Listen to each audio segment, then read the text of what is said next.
என் அன்பு செல்லமே, தனியாக நிற்கிறோம், துணைக்கு யாருமே கிடையாத நம் வாழ்க்கையில் போராடுவது மட்டுமே தான் மிச்சமாக இருக்கிறது என்று கவலைப்பட்டு கொண்டு இருக்கிறாய். கூட்டத்தில் நிற்பது எளிது, தனியாக நிற்பதுதான் கடினம். தன்னம்பிக்கையுடன் துணிந்து நில். என் அருள் உனக்கு பரிபூரணமாக இருக்கும். யாரும் எமக்கு எந்த ஒரு உதவியும் செய்ய வேண்டும் என்று எதிர்பார்க்காதே. செய்தால் நிச்சயமாக பின்பு அதை சொல்லித்தான் காட்டுவார்களே தவிர உனக்கு செய்தோம் என்று அமைதியாகலாம் இருக்க மாட்டார்கள். அதனால் யாருடைய உதவியும் வேண்டாம். மனிதர்கள் உதவி செய்தால் சொல்லி காட்டுவார்கள், தெய்வம் உதவி செய்தால் சொல்லி காட்டாது. உனக்கான உதவி தெய்வத்திடமிருந்து கிடைக்கும். மனிதர்களிடமிருந்து எப்பொழுதுமே எதிர்பார்க்காமல் இருப்பது தான் நல்லது. யாரை நினைத்தும் கவலைப்படாமல் உனக்காக நீ வாழ்ந்து வா. உனக்கு துணையாக நான் இருக்கிறேன். எதற்கும் கலங்காதே மகளே. உன் தேவைகள் அனைத்தும் பூர்த்தியாகும். எதற்கும் கலங்காதே. நீ வேண்டியது அனைத்தும் நிச்சயமாக நிறைவேற்றி தரப்படும்.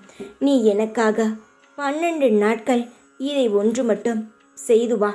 உனக்காக நான் எல்லாவற்றையும் செய்து தருகிறேன். ரகசியமாக இருக்கட்டும். யாரிடமும் இதை நீ சொல்லாதே. நீ இழந்தது மீண்டும் உனக்கு கிடைக்கும். நல்ல நாள் பார்த்து ஒரு எலுமிச்சம்பழத்தை உன்னுடைய பூஜை அறையில் வைத்துவிட்டு 12வது நாள் அந்த எலுமிச்சம்பழத்தை எடுத்து அதை அறிந்து 2 பக்கமும் குங்குமத்தை வைத்து உன் வீட்டு வாசலில் நின்று 3 முறை சுற்றி அந்த எலுமிச்சம்பழத்தை புழிந்துவிட்டு அதை 4 புறமும் தூக்கி எறிந்துவிடு.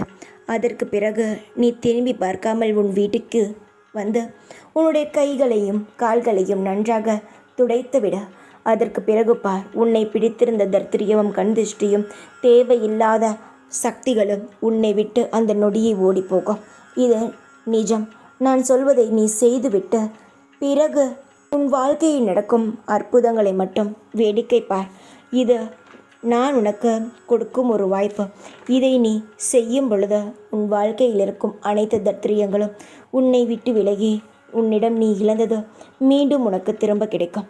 சந்தோஷமாக இரு, எல்லாம் மாறிவிடும் என்ற நம்பிக்கையில் செய். நம்பிக்கையுடன் செய்யும் பொழுது கைமேல் பலனை நீ அடைவாய். தைரியமாக இரு. எப்பொழுதும் உன் கூடவே இருப்பேன் நான். ஓம் சாய்ராம்.